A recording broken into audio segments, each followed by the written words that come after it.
Hello everyone, कैसे हो आप सब। आई होप सभी अच्छे होंगे और आप सभी का रिवीजन भी अच्छी तरह चल रहा होगा। तो देखिए, लास्ट वीडियो में हमने चैप्टर 6 को स्टार्ट किया था और एक्सरसाइज 6.1 के हमने 9 क्वेश्चन तक कंप्लीट और 8 क्वेश्चन तक कंप्लीट कर लिया था। ठीक है, तो आज हम क्वेश्चन नंबर 9 से स्टार्ट करेंगे। ठीक है, तो देखो क्वेश्चन नंबर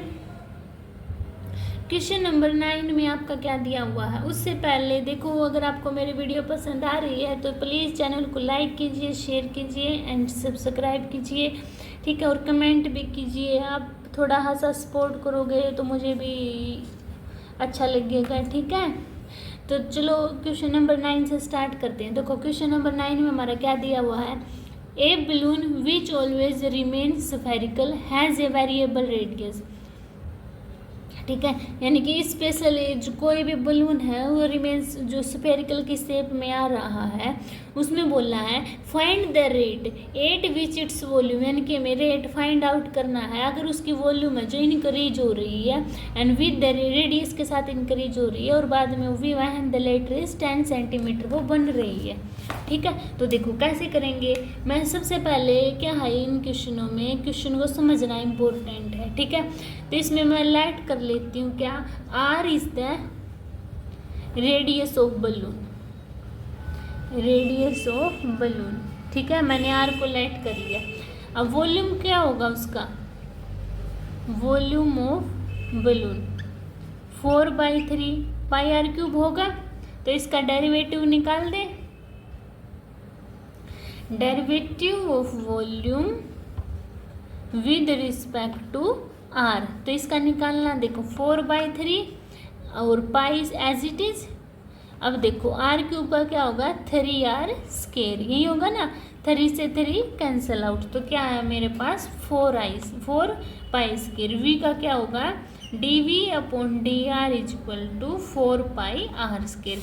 अब आर की वैल्यू क्या दी हुई है, 10 दी हुई है, तो इसमें पुट कर दो 4 पाई एंड 10 का होल स्केयर। तो देखो 4 पाई 10 का स्केयर क्या बनेगा 100, तो कितना आ गया मेरा 400 पाई। ठीक है, ये मेरा फाइनल आंसर था। समझ आया सभी को। अभी क्वेश्चन नंबर 10 पर चलते हैं। अभी देखिए क्वेश्चन नंबर 10 क्या दिया हुआ है। ए लेडर, कोई भी लेडर हो 5 metre long is leaning against a wall, यानी कि 5 मीटर लंबा है। ठीक है, क्या बोल रहा है, the bottom of the ladder is pulled around along the ground away from the wall at the rate of 2 centimetre per second. तो क्या बोल रहा है, अगर जो बॉटम है ना उसका लेडर का, अगर उसको मैं नीचे की तरफ ग्राउंड की तरफ लेके आ रहा हूँ तो मेरा वो वॉल्स क्या है मेरी डिक्रीज होती जा रही है। ठीक है, तो ये पूछ रहा है how fast is height on the wall decreasing when the foot of the ladder is 4 metre, यानी कि कितनी स्पीड से उसकी हाइट है वो डिक्रीज होती जाएगी अगर मैं उसको लेडर को 4 मीटर अवे, यानी कि 4 मीटर की स्पीड से उसको क्या कर रहा हूँ मैं नीचे की तरफ लेके जा रहा हूँ। ठीक है, तो देखो मान लो ये है मेरी, ठीक है, ए नाम रख लो ABC, ये मान ली मैंने X, ये मेरी वॉल है। ठीक है, ये मान लिया मैंने लेडर, क्या मान लिया लेडर, और ये मान ली मैंने Y। ठीक है, इतनी बात समझ में आई। और Y की वैल्यू कितनी दी है, फुट ऑफ द लेडर इन्होंने 4 मीटर दी हुई है। ठीक है, तो देखो लेट किया मैंने क्या, AB is equal to X।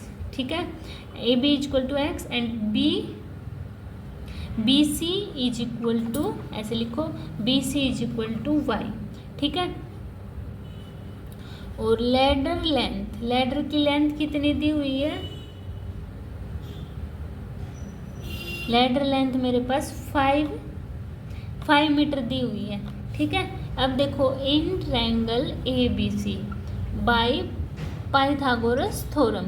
Pythagoras theorem क्या होती है, AC का स्केयर, AC का whole square is equal to AB का स्केयर प्लस में BC का स्केयर, होल स्केयर यही आता है ना। तो पुट कर दो, AC की वैल्यू क्या है मेरे पास लेटर की 5 दी हुई है, तो 5 का स्केयर 25, AB क्या है X, तो X का स्केयर, BC क्या Y, तो Y का स्केयर। ये इक्वेशन मान ली मैंने 1, Y की वैल्यू 4 दी हुई है तो पुट कर दो। देखो X स्केयर प्लस 4 का स्केयर 16, अब इसको इस साइड लेके आएंगे, माइनस करेंगे तो 9 इक्वल टू एक्स स्क्वायर। तो एक्स की वैल्यू प्लस माइनस 3 हुई, तो एक्स की वैल्यू क्या होगी, नेगेटिव तो आएगी ना, तो पॉजिटिव काउंट होगी, 3 आ गई मेरे पास। ठीक है, अब क्या करती हूँ मैं, डेरिवेटिव कर देती हूँ difference equation 1 with respect to t, यानी कि इस कौन सी इक्वेशन का, पहली इक्वेशन का। 25 कॉन्स्टेंट है 0, 2x का क्या होगा 2x और dx upon dt with respect to t किया ना, और y स्क्वायर का 2y dy अपॉन dt। इतनी बात क्लियर हुई। अब देखो इसको उस साइड लेके जाओ, एक को -2y dy upon dt is equal to 2x dx upon dt। 2 से 2 कैंसिल आउट, इस एक्स को इस साइड ले आओ तो देखो -y/x is equal to dy/dt है ना, तो dy/dt is equal to dx upon dt। इतनी बात क्लियर हुई, यहाँ तक समझ आया। अब देखो तो उन्होंने क्वेश्चन में क्या दिया हुआ है मेरे पास, जो मेरा @ जो वॉल का है कितना है, यानी कि उन्होंने dy/dt की वैल्यू दी हुई है मेरे पास 2। ठीक है, तो इसमें पुट कर दो dy/dt के, देखो -2 अपॉन x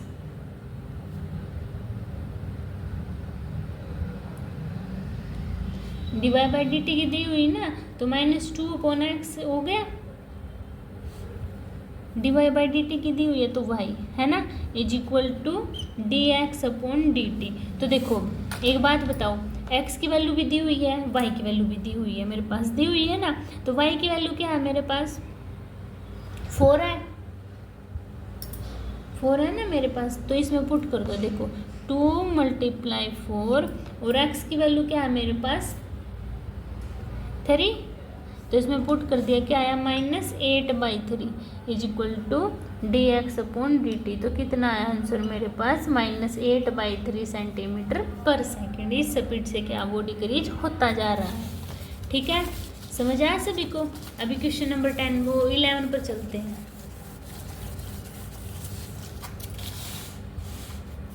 देखो अपना क्वेश्चन नंबर 11 में क्या दिया हुआ है, ए particle move along the curve, यानी कि ये क्वेश्चन दी हुई है, इसमें 6y = x³ + 2 find the point, हमें फाइंड आउट करने हैं पॉइंट उस कर्व के 8 विच y कोऑर्डिनेट एक्सचेंजिंग 8 टाइम, जो y कोऑर्डिनेट है वो चेंज हो रहा है 8 बार। ठीक है, ए किससे फास्ट, x कोऑर्डिनेट से।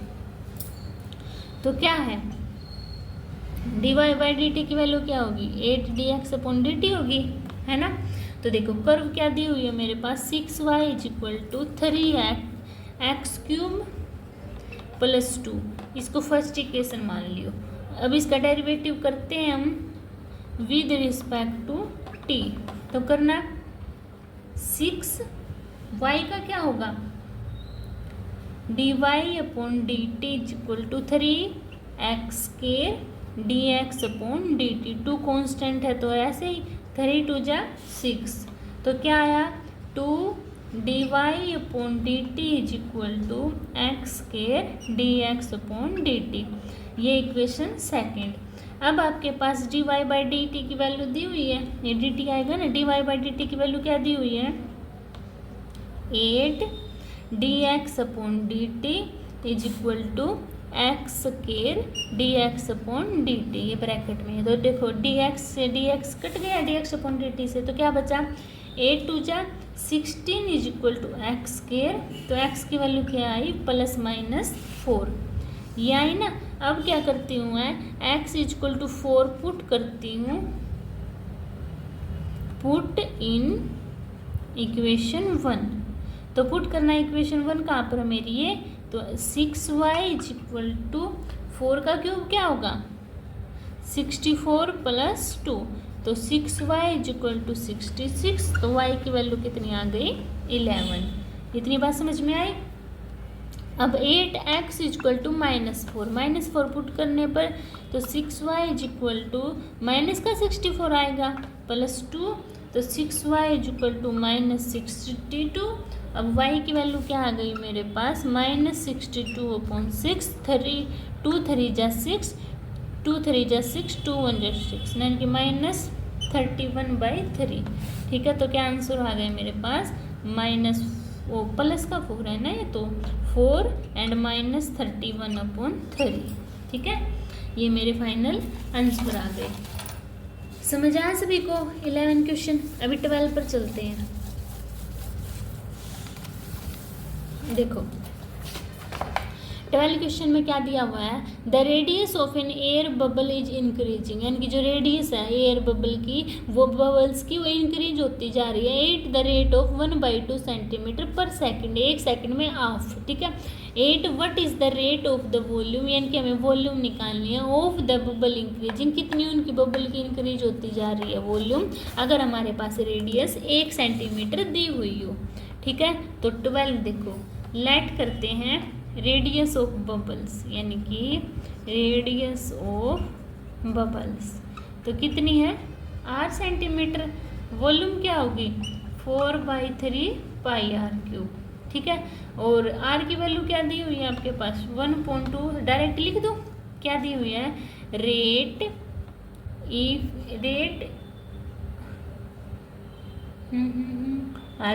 Of increasing in radius,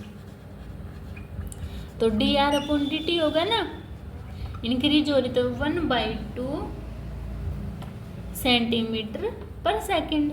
volume क्या है 4/3 पाई आर क्यूब है, दोबारा से लिखते हैं, इसका डेरिवेटिव करते हैं विद रिस्पेक्ट टू t, तो करो dv का क्या बनेगा, dv/dt is equal to 4/3 pi r cube का 3r² dr/dt, 3 से 3 कैंसिल आउट, तो dv/dt is equal to 4 pi r² dr/dt,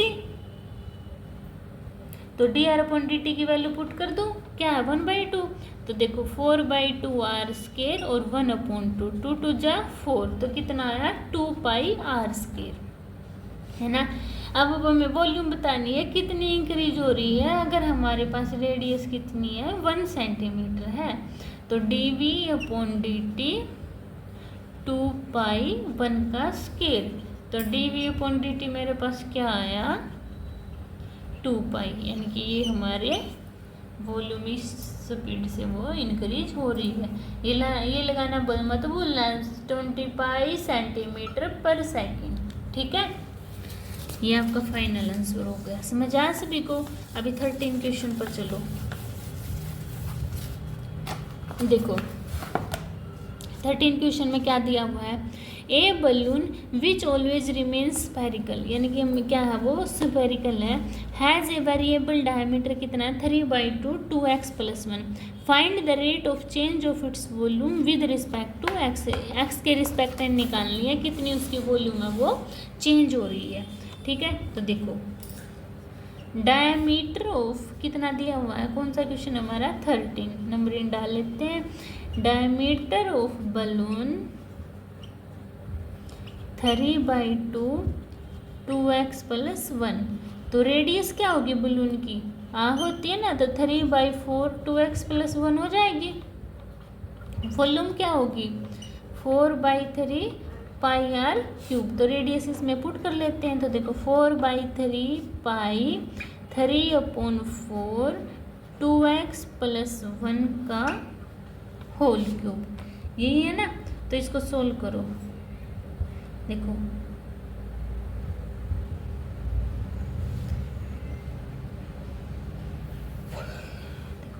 4/3 पाई, इसकी मल्टीप्लाई 3 3 जा 9 3 जा 27 64 एंड 2x + 1 का क्यूब, इसको इतना ओपन कर लिया हमने। ठीक है, अब जो कट रहा वो काट दो। देखो 3 9 जा 27, 4 1 जा 4 6 जा, है ना।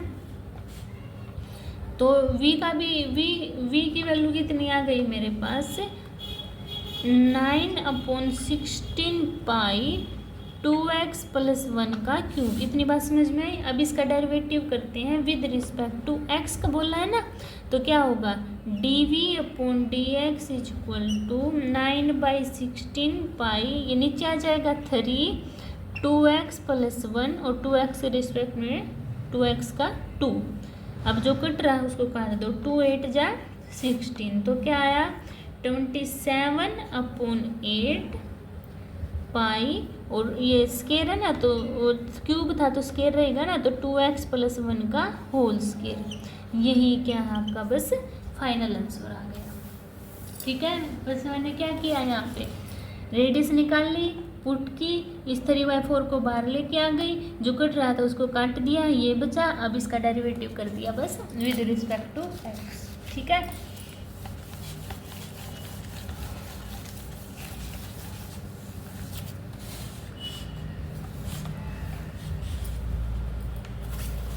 देखिए 14 क्वेश्चन क्या दिया, sand is pouring from a pipe, यानी कि रेत है जो प्योर होने लग रहा है, ये at the rate of 12 centimetre per second. The falling sand from a cone on the ground in such a way that the height of the cone is always, जो हाइट है कोन की 1/6 है, जो उसकी रेडियस है base की उसके 1/6 है। ठीक है, how fast is the height of sand, इनकी कितनी ज़्यादा स्पीड से जो रेत है उसकी हाइट इंक्रीज हो रही है, अगर उसकी हाइट हमारे पास 4 सेंटीमीटर दी हुई है।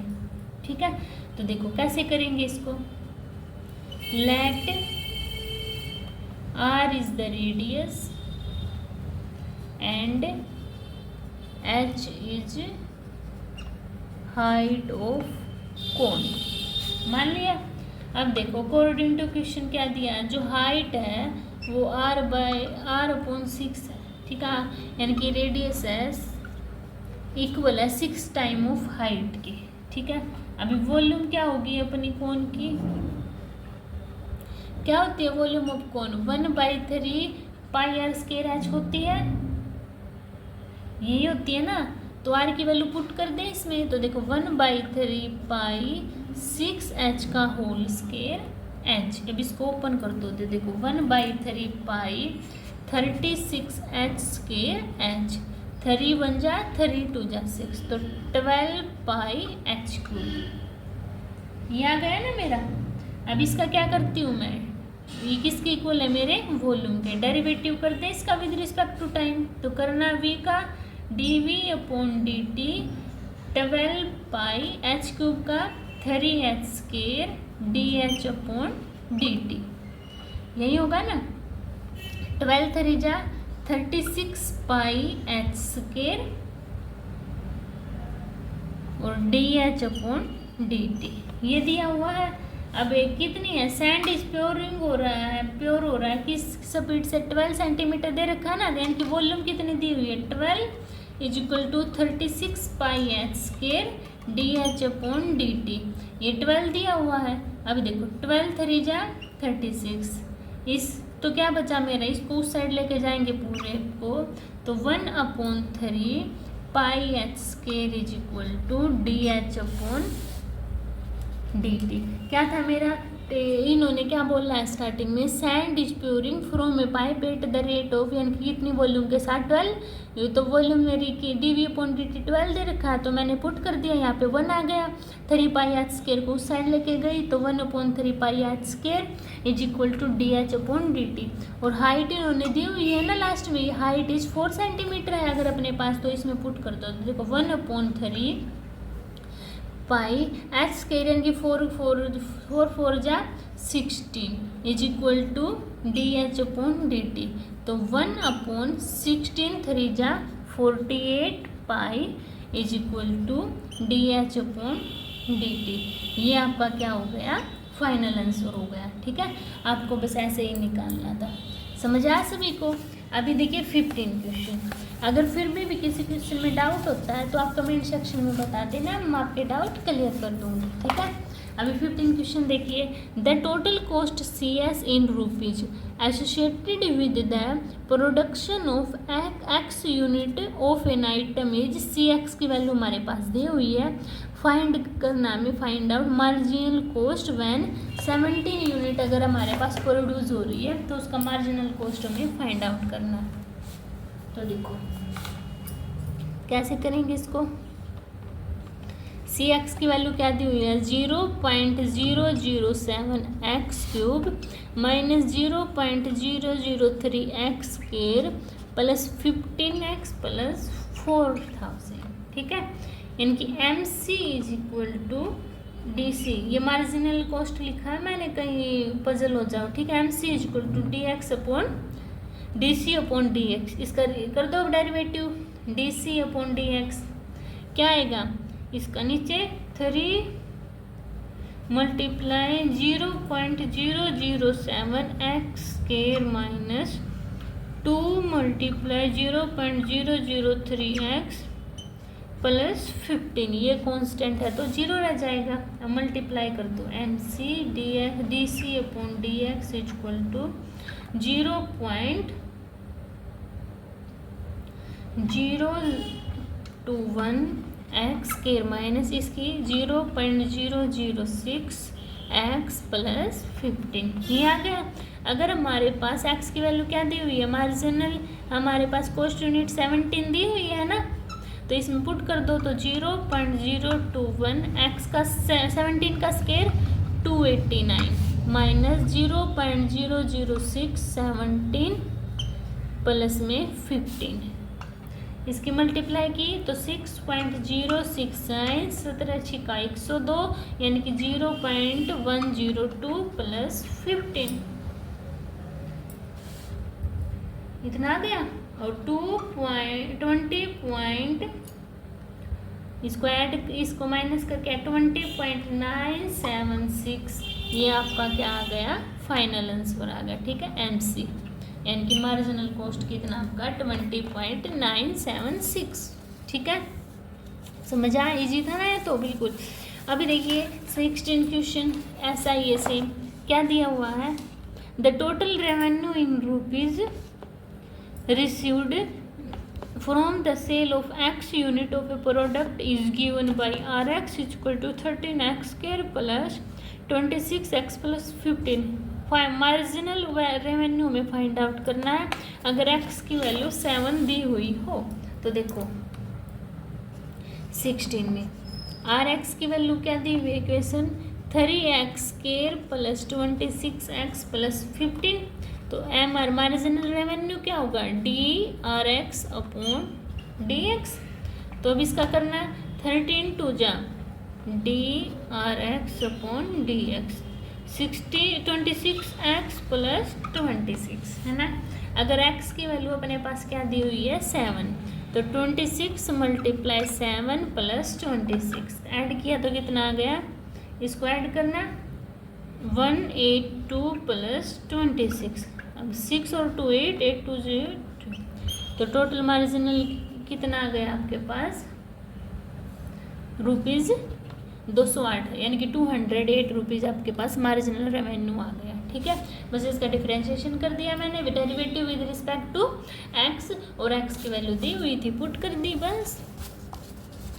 अभी देखिए अपना 17 क्वेश्चन, 17 में क्या दिया हुआ है, the rate of change of the area of a circle, यहीं पे लिख ले क्या, rate of the area of change the rate of change of the area of circle with respect to radius r, और रेट आर की value 6 दी हुई है। अब देखो एरिया ऑफ सर्कल क्या होता है